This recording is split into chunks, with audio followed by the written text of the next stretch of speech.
ಬಿಲ್ಲವ ಸಮಾಜ ಸೇವಾ ಸಂಘ ಕೋಡಿ ಕುಂದಾಪುರ ಇದರ ವತಿಯಿಂದ ಗುರುಪೂಜೆ ಹಾಗೂ ವಿದ್ಯಾನಿಧಿ ವಿದ್ಯಾರ್ಥಿ ವೇತನ ವಿತರಣಾ ಕಾರ್ಯಕ್ರಮವು ಆಗಸ್ಟ್ 26ರ ಮಂಗಳವಾರದಂದು ಕೋಡಿ ಶ್ರೀ ಚಕ್ರಮ್ಮ ಸಭಾಭವನದಲ್ಲಿ ಜರುಗಿತು. ಕಾರ್ಯಕ್ರಮದ ಆರಂಭದಲ್ಲಿ ಗುರುಗಳಾದ ನಾರಾಯಣ ಗುರುಗಳ ಫೋಟೋಗೆ ಗುರುಪೂಜೆ ನೆರವೇರಿಸಲಾಯಿತು.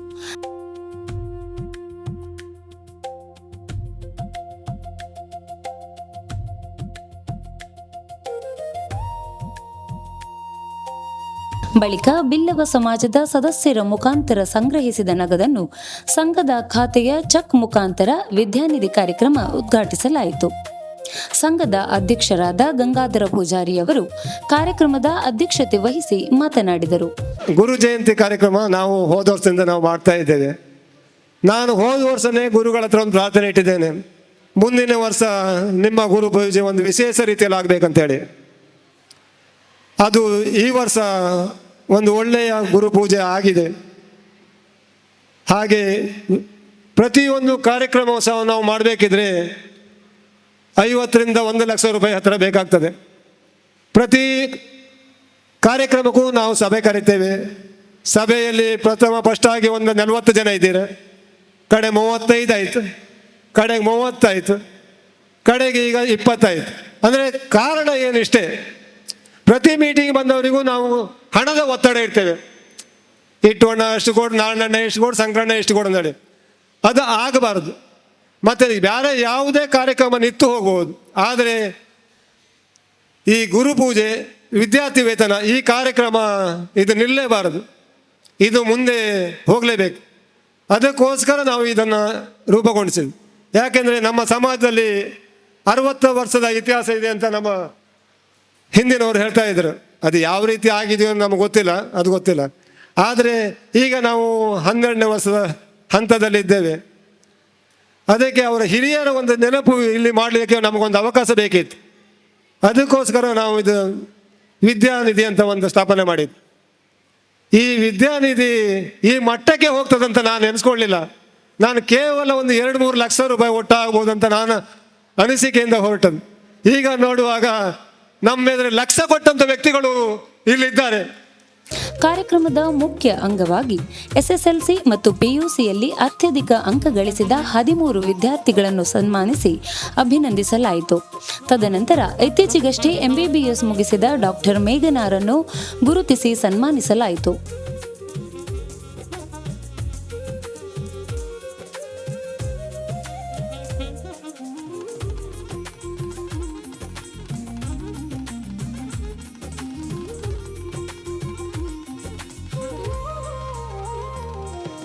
ಇದೇ ಸಂದರ್ಭ ಕೋಡಿಯಲ್ಲಿ ಸೇವೆ ಸಲ್ಲಿಸಿದ ಪುರಸಭಾ ಮಾಜಿ ಸದಸ್ಯರನ್ನು ಕೂಡ ಗೌರವಿಸಲಾಯಿತು.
ಬಿಲ್ಲವ ಸಮಾಜ ಸೇವಾ ಸಂಘ ಕುಂದಾಪುರ ಇದರ ಅಧ್ಯಕ್ಷ ಅಶೋಕ್ ಪೂಜಾರಿ ಬೇಜಾಡಿ ಮುಖ್ಯ ಅತಿಥಿಗಳ ಉಪಾಧಿಯಲ್ಲಿ ಮಾತನಾಡಿದರು. ಕಳೆದ ಸರ್ತಿ ನಮ್ಮ ಬಿಲ್ಲವ ಸಂಘದ ಅಧ್ಯಕ್ಷರ ಬದಲಾವಣೆ ಸಂದರ್ಭದಲ್ಲಿಯೂ ಪುನಃ ಅಶೋಕ್ ಪೂಜಾರಿ ನೀವೇ ಅಧ್ಯಕ್ಷರಾಗಬೇಕಂತ ಗಟ್ಟಿ ಧ್ವನಿಯಿಂದ ನಿಂತಿದ್ದು ಈ ಕೋಡಿ ಭಾಗದ ಬಿಲ್ಲವ ಸಮಾಜದ ನಾಯಕರು ಅಂತ ಹೇಳಲಿಕ್ಕೆ ನನಗೆ ಹೆಮ್ಮೆ ಆಗ್ತಾ ಇದೆ. ಗೌರವಾನ್ವಿತರೆ, ಇವತ್ತಿನ ದಿನ ಕೇವಲ ಗುರುಪೂಜೆ ಅಲ್ಲದೆ ಮಕ್ಕಳಿಗೆ ವಿದ್ಯಾರ್ಥಿ ವೇತನವನ್ನು ಕೊಟ್ಟಿದ್ದೀರಿ. ಹಿರಿಯ ರಾಜಕಾರಣಿಗಳೆಂದರೆ ಸಮಾಜ ಸೇವೆಯನ್ನು ಮಾಡ್ತಕ್ಕಂಥವ್ರನ್ನ ಗುರುತಿಸಿದ್ರಿ. ಅದರ ಜೊತೆಗೆ ನಮ್ಮ ಸಮಾಜದ ಹೆಮ್ಮೆ ಅಂತ ಹೇಳ್ಬೋದು, MBBS ಮಾಡುವುದು ಇವತ್ತಿನ ಕಾಲಘಟ್ಟದಲ್ಲಿ ಅಷ್ಟು ಸುಲಭ ಇಲ್ಲ. ಅದಕ್ಕೆ ನಿರಂತರವಾಗಿ ಹೋರಾಟ ಬೇಕು, ತಂದೆ ತಾಯಿಗಳ ಪರಿಶ್ರಮ ಬೇಕು. ಅಂಥದ್ರಲ್ಲಿ ನಮ್ಮ ಈ ಕೋಡಿ ಭಾಗದ ಮಗು ಮೇಘನ್ ಅವರು MBBS ಮಾಡಿದ್ದಾರೆ. ಅವರಿಗೆ ನೀವು ಸನ್ಮಾನ ಮಾಡಿದಿರಿ. ಅದರ ಜೊತೆಗೆ ನಾನು ಅವರನ್ನು ಗುರುತಿಸಬೇಕಂತ ಹೇಳಿದರೆ ಆ ಪರಿಶ್ರಮಕ್ಕೆ ಅವಳಿಗೆ ಸಹಾಯವನ್ನು ಅವಳ ಈಗ ಏನು ಕಲಿಬೇಕಂತ ಅದನ್ನು ರೂಪಿಸಿ ಆ ಮಗುವಿಗೆ ಗೌರವವನ್ನು ಕೊಟ್ಟು ಸಮಾಜದಿಂದ ಪ್ರೀತಿ ಮಾಡಿದ ಅವರ ತಂದೆ ತಾಯಿಗಳಿಗೂ ಸಮೇತ ಈ ಸಂದರ್ಭದಲ್ಲಿ ಅಭಿನಂದನೆಯನ್ನು ಸಲ್ಲಿಸ್ತಾ ಇದ್ದೀನಿ. ಗೌರವಾನ್ವಿತರೆ, ದೊಡ್ಡ ಮೊತ್ತದ ನಿರೀಕ್ಷೆಯನ್ನು ಇಟ್ಟುಕೊಂಡು ಗಂಗಣ್ಣವ್ರು ಮತ್ತು ಅವರು ತಂಡ ಹೊರಟಿದ್ದಾರೆ. ಇವಾಗಲೇ ಸುಮಾರು ಗಂಗಣ್ಣ ಹೇಳಿದಾಗೆ 6.5 ಲಕ್ಷ ರೂಪಾಯಿ ಒಟ್ಟು ಮಾಡಿದ್ದೀವಿ. ಇನ್ನೂ ಒಂದು 5-6 ಲಕ್ಷ ಒಟ್ಟು ಮಾಡಿ ಅದನ್ನು ಬ್ಯಾಂಕಲ್ಲಿ ಠೇವಣಿ ಇಟ್ಟು ಆ ಹಣದಲ್ಲಿ ಬರತಕ್ಕಂಥ ಹಣದಿಂದ ಪ್ರತಿ ವರ್ಷ ನಮ್ಮ ಮಕ್ಕಳನ್ನು ಗೌರವಿಸಬೇಕು, ಮಕ್ಕಳಿಗೆ ವಿದ್ಯಾರ್ಥಿ ವೇತನವನ್ನು ಕೊಡಬೇಕು ಅಂತ ಹೇಳಿದಿರಿ. ಪ್ರೀತಿಯ ಮಕ್ಕಳೇ, ಸಮಾಜ ನಿಮಗೆ ಕೊಡತಕ್ಕಂಥ ಒಂದು ಸಣ್ಣ ಹಣಕಾಸಿನ ನೆರವು ನಿಮಗೆ ಯಾವುದಕ್ಕೂ ಸಾಕಾಗುವುದಿಲ್ಲ. ಆದರೆ ಸಮಾಜದ ಮುಂದೆ ನೀವು ವೇದಿಕೆ ಬಂದು ಗೌರವವನ್ನು ಪಡೆದಿರಿ ಕಾಣೆ, ಅದು ನೀವು ಕೊಡತಕ್ಕಂಥ ಸಮಾಜಕ್ಕೆ ಹೆಮ್ಮೆ ಅಂತ ಹೇಳಲಿಕ್ಕೆ ನಾನು ಇಷ್ಟಪಡ್ತೀನಿ. ಗೌರವಾನ್ವಿತರೆ, ಮೇಘನ್ ಅವರು ನಿಮಗೆಲ್ಲ ಸ್ಫೂರ್ತಿ ಆಗಬೇಕು. ಮೇಘನರ ಥರ ನಾವು ಆಗಬೇಕು. ಸಮಾಜದ ಮುಂದೆ ನಾನು ಡಾಕ್ಟರ್ ಆಗಬೇಕು, ದೊಡ್ಡ ಮಟ್ಟದಲ್ಲಿ ನೀವು IAS ಆಫೀಸರು KS ಆಫೀಸರ್ ಆಗಬೇಕಂತೇಳಿ ಮುಂದೆ ಬಂದಾಗ ಖಂಡಿತ ಇವತ್ತಿನ ಮಕ್ಕಳಿಗೆ ಸಾಧ್ಯ. ಯಾಕಂತ ಹೇಳಿದರೆ ಮೊನ್ನೆ ಕುಂದಾಪುರ ಬಿಲ್ಲವ ಸಂಘದಿಂದ ನಾವು ಕೇವಲ ಒಂದು 300 ಜನರಿಗೆ ವಿದ್ಯಾರ್ಥಿ ವೇತನ ಕೊಡಬೇಕಂತ ಪ್ಲ್ಯಾನ್ ಮಾಡಿದ್ವಿ. ಆದರೆ ಮಕ್ಕಳ ಅರ್ಜಿ ಬಂದಿದ್ದು 700ಕ್ಕಿಂತ ಮೇಲೆ. ಯಾಕಂತೇಳಿದ್ರೆ ನಾರಾಯಣ ಗುರುಗಳು ಹಾಕಿಕೊಟ್ಟಂತಹ ವಿದ್ಯೆಯಿಂದ ಸ್ವತಂತ್ರರಾಗಿರಿ ಅನ್ನೋ ಸಿದ್ಧಾಂತವನ್ನು ಪಾಲಿಸಿ ನಮ್ಮ ಕುಂದಾಪುರ ಮತ್ತು ಬೈಂದೂರು ತಾಲೂಕಿನ ಮಕ್ಕಳು ಈ ರಾಜ್ಯದಲ್ಲಿ ಅತಿ ಹೆಚ್ಚಿನ ಮಾರ್ಕನ್ನು ತೆಗೆದಿದ್ದಾರೆ ಅಂತ ಹೇಳಿದರೆ ಸಮಾಜಕ್ಕೆ ನಮಗೆ ಹೆಮ್ಮೆ ಅನ್ನಿಸ್ತಾ ಇದೆ.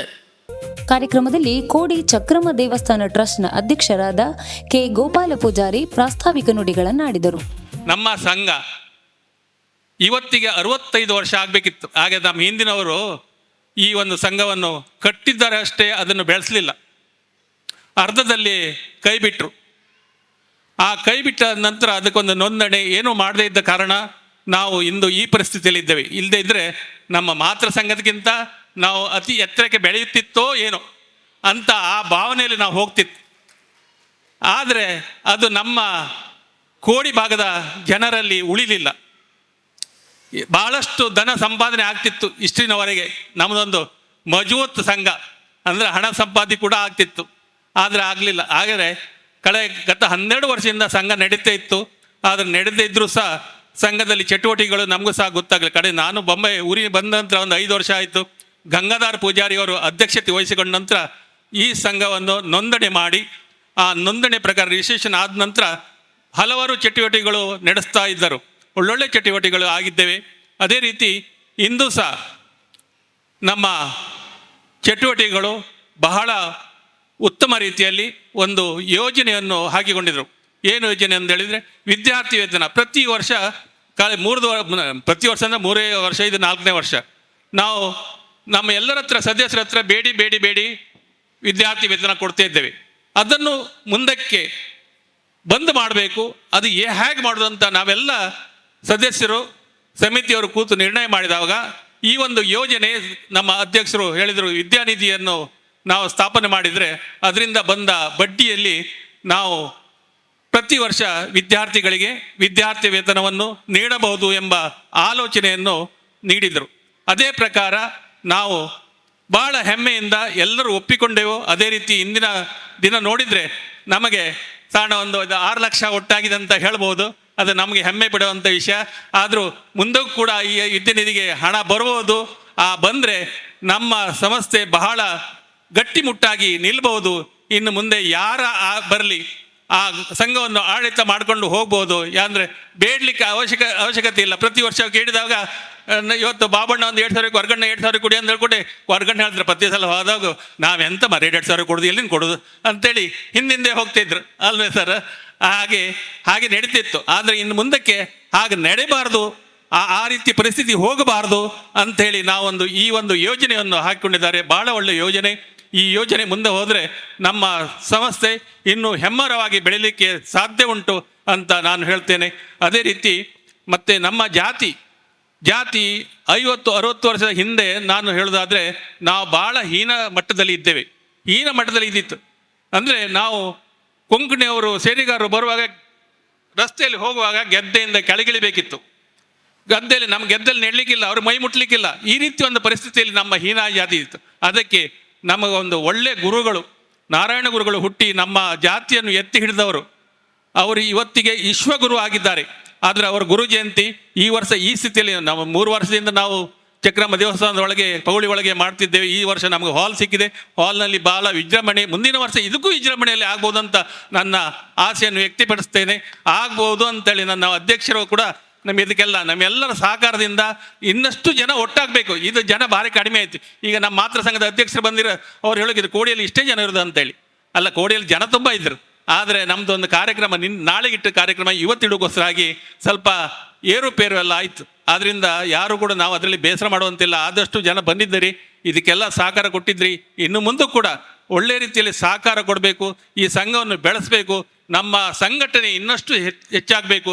ಸಂಘಟಿತರಾದ್ರೆ ಮಾತ್ರ ನಾವೆಲ್ಲ ಮುಂದಕ್ಕೆ ಹೋಗ್ಬೋದು. ಕೋಡಿ ಬಿಲ್ಲವ ಸಮಾಜ ಸೇವಾ ಸಂಘ ಗೌರವಾಧ್ಯಕ್ಷರಾದ ಶಂಕರ್ ಪೂಜಾರಿ, ಕಾರ್ಯದರ್ಶಿ ಆನಂದ ಮಾಸ್ಟರ್, ಮಹಿಳಾ ಘಟಕದ ಅಧ್ಯಕ್ಷರಾದ ಸುರೇಖಾ ಎಂ ಪೂಜಾರಿ, ಕಾರ್ಯದರ್ಶಿ ವೀಣಾ ಸಂತೋಷ್ ಪೂಜಾರಿ, ಮಹಿಳಾ ಘಟಕ ಕುಂದಾಪುರ ಇದರ ಅಧ್ಯಕ್ಷೆ ಶಾಂತಾ ವಾಸುದೇವ ಪೂಜಾರಿ, ವ್ಯಂಗ್ಯಚಿತ್ರಕಾರರಾದ ಚಂದ್ರ ಎಸ್ ಕೋಡಿ, ಸಂಸ್ಕೃತ ಉಪನ್ಯಾಸಕರಾದ ರಘು ಮಾಸ್ಟರ್ ಕೋಡಿ ಮುಖ್ಯ ಅತಿಥಿಗಳಾಗಿ ಉಪಸ್ಥಿತರಿದ್ದರು. ಆನಂದ ಮಾಸ್ಟರ್ ಸ್ವಾಗತಿಸಿ ವಂದಿಸಿದರು. ಯೋಗೇಶ್ ಪೂಜಾರಿ ಕೋಡಿ ಕಾರ್ಯಕ್ರಮ ನಿರೂಪಿಸಿದರು. ಸಭಾ ಕಾರ್ಯಕ್ರಮದ ಬಳಿಕ ಬಿಲ್ಲವ ಸಮಾಜದ ಮಹಿಳಾ ಮತ್ತು ಪುರುಷರಿಂದ ಭಜನಾ ಕಾರ್ಯಕ್ರಮ ಹಾಗೂ ಮಕ್ಕಳಿಂದ ನೃತ್ಯ ವೈಭವ ಜರುಗಿತು.